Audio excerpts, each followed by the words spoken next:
ठीक है, factor for crystal field splitting, है ना, दोबारा चलाना कैमरा तो बोलना पड़ेगा डायलॉग दोबारा से। तो देखिए, एक तो सबसे पहला तो पॉइंट वही है, अगर आप स्ट्रॉन्ग फील्ड लिगेंड लेके आते हैं तो जब वो आता है तो अपना ज्यादा स्ट्रॉन्गर फील्ड क्रिएट करता है। जितना ज्यादा स्ट्रॉन्गर फील्ड क्रिएट करेगा उतना ही जो डी ऑर्बिटल्स हैं उनमें ज्यादा स्प्लिटिंग नजर आएगी, है ना। तो पहला लिखिए, stronger the ligand field, stronger the ligand field, stronger the ligand field, comma, greater the splitting, greater the splitting, greater the splitting।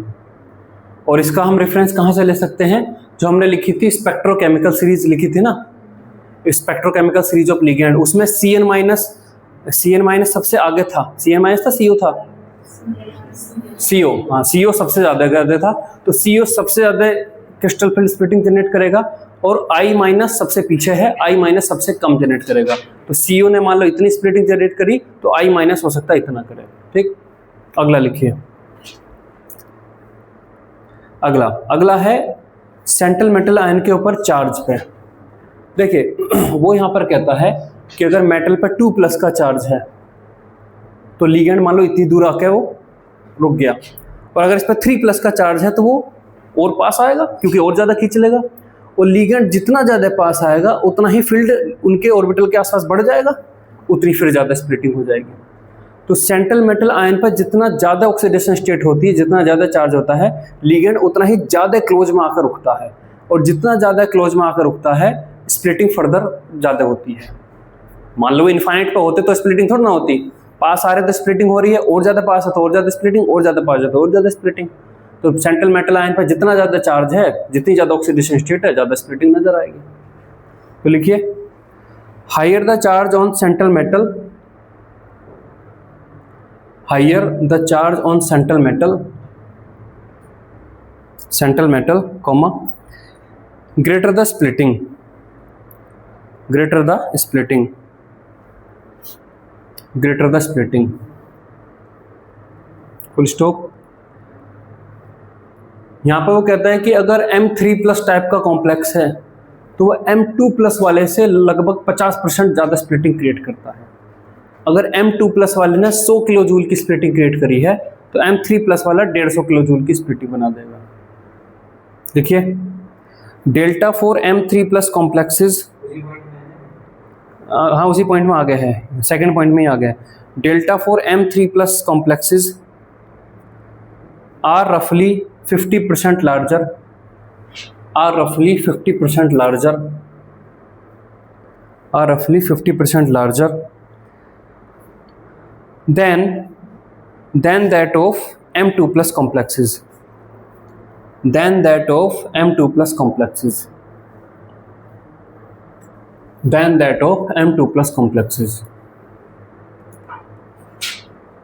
ठीक है, और नेक्स्ट थर्ड है, नेक्स्ट थर्ड में बोलता है कि जो हमारी डी की है 3 रो हैं, स्कैंडियम, टाइटेनियम, क्रोमियम, कॉपर वाली है, फिर एक नीचे रो है ना, फिर एक सबसे नीचे रो, 3 रो हैं जिनमें हमारे कॉम्प्लेक्स कंपाउंड बनते हैं, चौथे वाली तो वो रेडियोएक्टिव है, तो 3 रो है।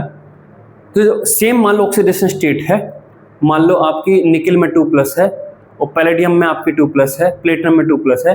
तो जब आप नीचे वाली रो पे जाते हैं तो नीचे वाली रो वाले एलिमेंट जो हैं उनका साइज तो लगभग सेम ही है, इनके साइज में ज़्यादा डिफरेंस नहीं है, लेकिन उसके न्यूक्लियस में ज़्यादा प्रोटॉन है। पहली वाली रो से 18 प्रोटॉन ज़्यादा हैं सेकंड में, और सेकंड वाली से भी 32 प्रोटॉन ज़्यादा हैं थर्ड वाली में। तो उनके पास ज़्यादा न्यूक्लियर चार्ज है, और ज़्यादा न्यूक्लियर चार्ज है तो न्यूक्लियर चार्ज एक तरीके से न्यूक्लियस से बाहर अपना इफेक्ट भी दिखाता है।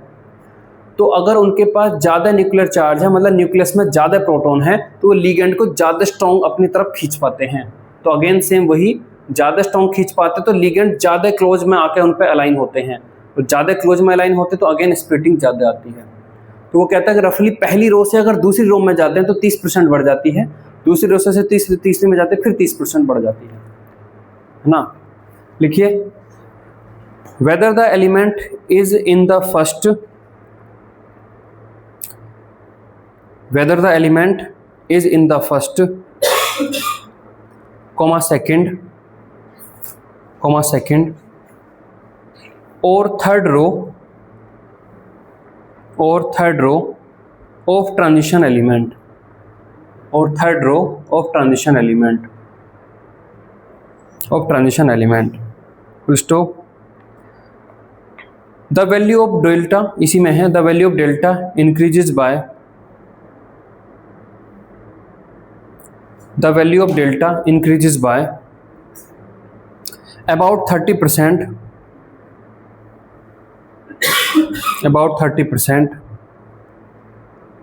about 30% between adjacent members,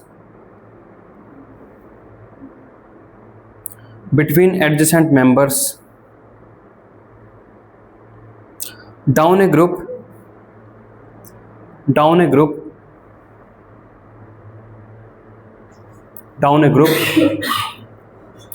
in transition elements,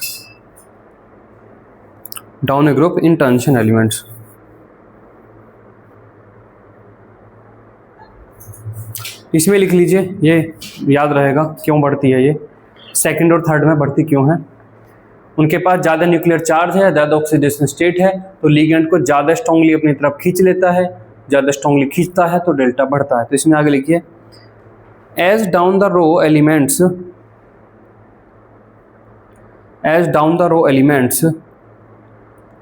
have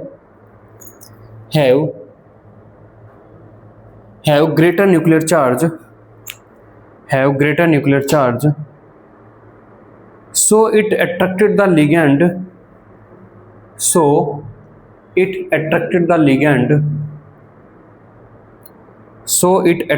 ligand more strongly,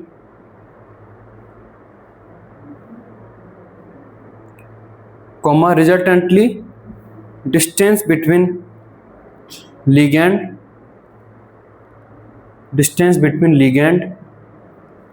and metal ion decreases,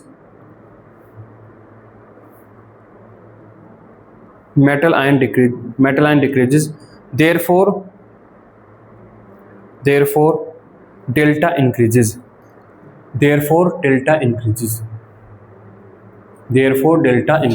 है ना। और एक और है, कुछ ऐसे लिगेंड हैं जो हम आगे पढ़ेंगे जो सिनर्जिक बॉन्डिंग करते हैं। देखिए होता क्या उनमें, वो तो डिटेल में तो बाद में पढ़ेंगे। ये मेटल आयन है, ये लिगेंड है। लिगेंड पहले इलेक्ट्रॉन डोनेट करता है, आप इसे इलेक्ट्रॉन डोनेशन मान लो या पास में अलाइन है वो किसी भी तरीके से मान लो, है ना। और फिर मेटल भी अपने डी ऑर्बिटल से लिगेंड को वापस डोनेशन देता है। तो यहाँ पर लिगेंड और मेटल के बीच में जो बॉन्ड ऑर्डर है वो ज़्यादा बन जाता है। अगर लिगेंड ने मेटल को इलेक्ट्रॉन दिए तो एक बॉन्ड वहाँ बना होगा, और फिर मेटल ने लिगेंड को वापस दिया तो एक बॉन्ड वहाँ बना होगा। तो ज़्यादा बॉन्ड बनने से उनकी डिस्टेंस पास आ जाएगी, और डिस्टेंस पास आ जाएगी तो अगेन डेल्टा ज़्यादा आपको दिखेगा। तो ऐसे लिगेंड जो सिनर्जिक बॉन्डिंग करते हैं उनमें क्रिस्टल फिल स्प्लिटिंग ज़्यादा मिलती है। डिटेल में आपको समझ में आएगा जब हम सिनर्जिक बॉन्डिंग का टॉपिक पढ़ेंगे, ठीक है। The ligands which forms synergic bonding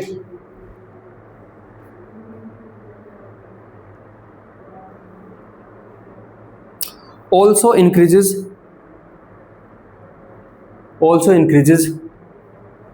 delta, तो नॉर्मल डेल्टा से ज़्यादा वहाँ पर दिखती है, ठीक है।